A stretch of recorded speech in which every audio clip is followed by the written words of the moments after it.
येथे उपस्थित असलेल्या महाराष्ट्रातील तमाम माझ्या रक्ताच्या माणसांना माझा सप्रेम जय लहूजी, जय लहूजी।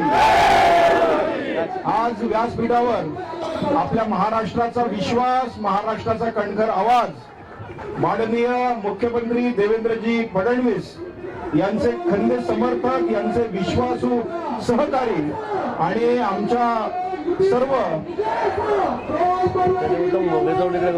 भारतीय जनता पार्टी आणि मित्र पक्षाच्या असलेले आमचे मार्गदर्शक संकटमोचक माननीय गिरीश भाऊ या ठिकाणी उपस्थित आहेत।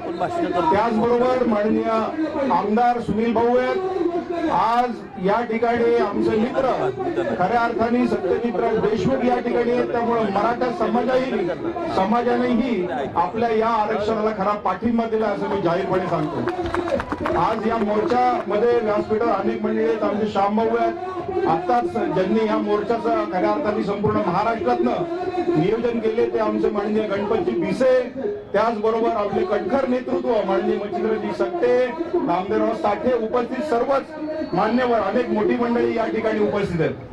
मी या ठिकाणी सुनील भाऊ यांनी मी काल आम्ही ठरवलं की काही करून माननीय गिरीशजी महाजन यांना या ठिकाणी माननीय देवेंद्रजींनी सांगितल्याप्रमाणे या ठिकाणी आणलं पाहिजे। का आणलं पाहिजे तर गिरीशजी महाजन यांचा शब्द जो आहे तो दिलेला पक्का करणारे गिरीशजी महाजन, म्हणून त्यांना संकट मोचन असं म्हटलं जातं। मगाशी आम्ही त्या ठिकाणी जाऊन बसलो।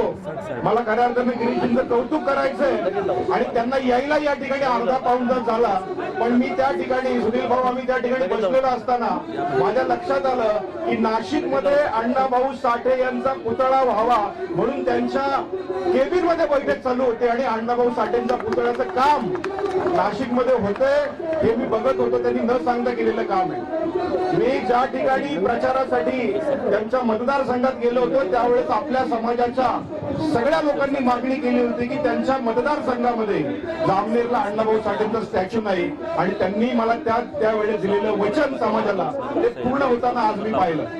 आज माननीय सकटे साहेबांनी, गणपत भिसे साहेबांनी आणि सर्व उपस्थित मान्यवरांनी या ठिकाणी भाषणं केलेली आहेत।